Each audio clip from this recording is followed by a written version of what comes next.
What's going on, agents? It's LtBuzzLitebeer, and after taking about a week off since my last video, work has been kicking my ass. I decided to try and jump back in on the PTS discussion and cover all of the changes to, you guessed it, the weaponry. I was going to post a quick update video after the PTS 2 announcement covering the latest changes to the exotic weaponry, but could see that a video at that point would have been useless, as more changes were right around the corner. PTS 3 is the current meta being tested on the PC, and yesterday community dev Yannick posted a shopping list of items still being addressed, but as I said, I am just going to cover the changes to the exotic weaponry from PTS 2 to our current PTS 3. By the way, if you haven't seen my original exotic weapon changes video, I will post a link in the video description below. Between PTS 1 and PTS 2, the following changes were made to the exotic weaponry meta. The FAMAS will now be called the Bullfrog and has had its base damage increased by 11.7%.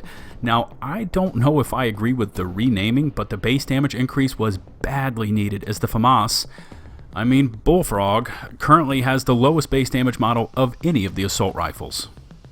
The Urban MDR is not being renamed, thank God, but the devs have torn into this weapon and have now adjusted the base damage by 65% for this semi-automatic assault rifle. The devs claim this will bring it more in line with marksman rifle since it handles like one, but I can tell you that even with the 65% damage buff, the Urban MDR will still be almost 6,000 hit points less per shot than the weakest DMR, the SVD. In addition, the distracted bonus has been increased from 10 to 18% extra damage to targets under a status effect. The Midas was not mentioned in the original PTS patch notes, but has now undergone a change for PTS 2, as the devs decided to keep it in the debuff category, much like it was originally. However, the new concept is that for each bullet you hit with reduces your damage by 1% and your target's damage by 1% to a maximum of 20%. This effect is reduced by 5% per second. I knew that the glutton talent for the Hungry Hog was going to be reduced, as a 20% damage boost for killing a target and not letting off the trigger was never going to last. With PTS 2, the glutton talent has been nerfed down to 10% extra damage per kill and can stack up to 5 times. So if you kill 5 enemies with 1 belt of ammunition without letting off the trigger, you should be at a 50% damage buff before running out of ammo or lifting off the trigger. The Showstopper, better known as the AA-12 in real life, received a much-needed 11% damage buff, but it is still far behind in overall base damage behind every other shotgun in the game. However, the overall fire rate and short reload speeds prop up this automatic shotty so that it can keep up with the much heavier-hitting pump actions and burst damage. The Hilder and Air, the exotic pair of SMG9s formerly known as the Valkyrie, was completely broken at PTS launch, as the Hilder could build its own critical hit damage bonus and then crit enemies without the need to switch over to the Air to apply the bonus. With PTS 2, the Valkyrie talent has been modified so that each hit with Hilder increases critical hit damage by 1% to a maximum of 30, with the bonus decreasing by 1 every second, and the bonus only applies to Air. This now works the same as the Liberator-Centurion combo of Free Republic, in that it forces a weapon swap to apply the damage buff.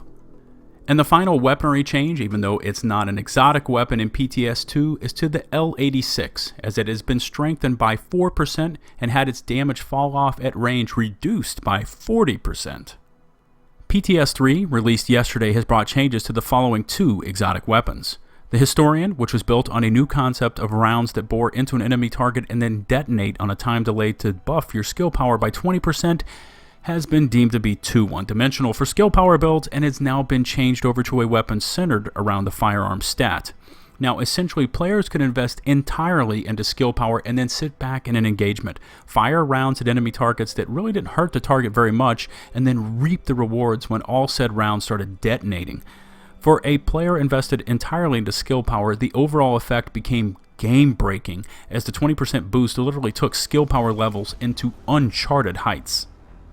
And finally, the Caduceus, which along with the Liberator stood the most to gain from this shift to a skill power-centered meta, has been changed yet again.